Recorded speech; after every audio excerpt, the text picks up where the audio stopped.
Music director Bablu Raj. Recording by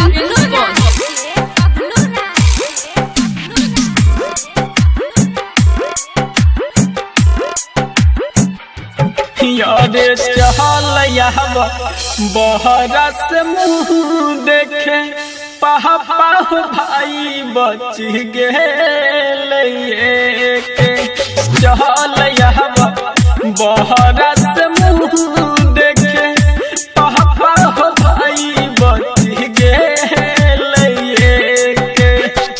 घर हर गेले पापा होया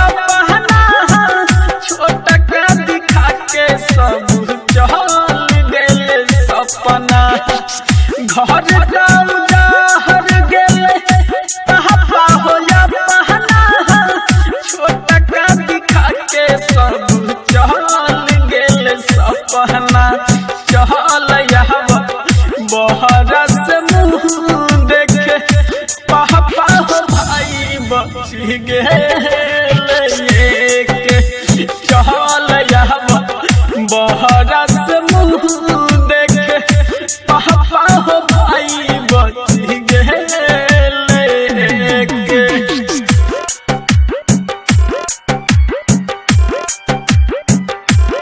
DJ Bablu Raj. DJ Bablu Raj. DJ Bablu Raj.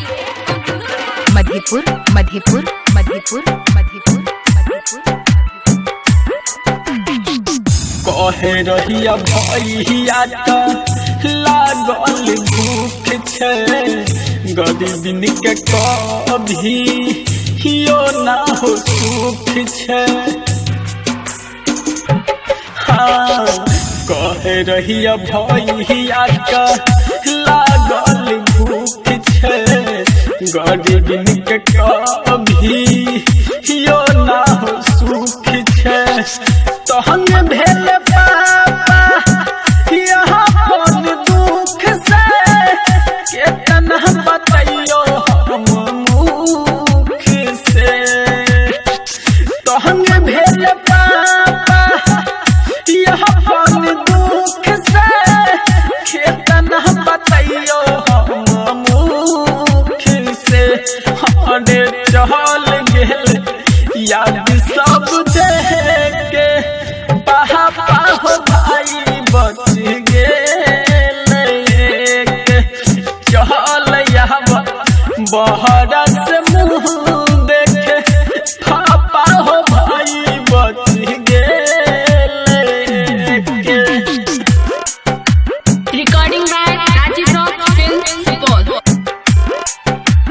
DJ Bablu Raj. DJ Bablu Raj. DJ Bablu Raj. Madhepur Madhepur Madhepur Madhepur Madhepur.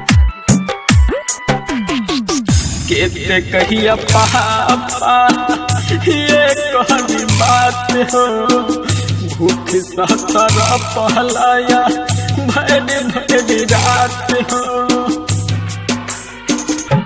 हाँ कहते कहिया पापा ये कहनी बात हो भूख सहतर पहलाया भरी रात हो महजबूरी बुझा लहाया समाज हो प्राण छूट गेला कौशल के आज हो महजबूरी बुझे लहाया समाज हो प्राण छूट गेला कौशल के आज हो खुशी गेला सब क्या होले के पापा हो भाई बच गेले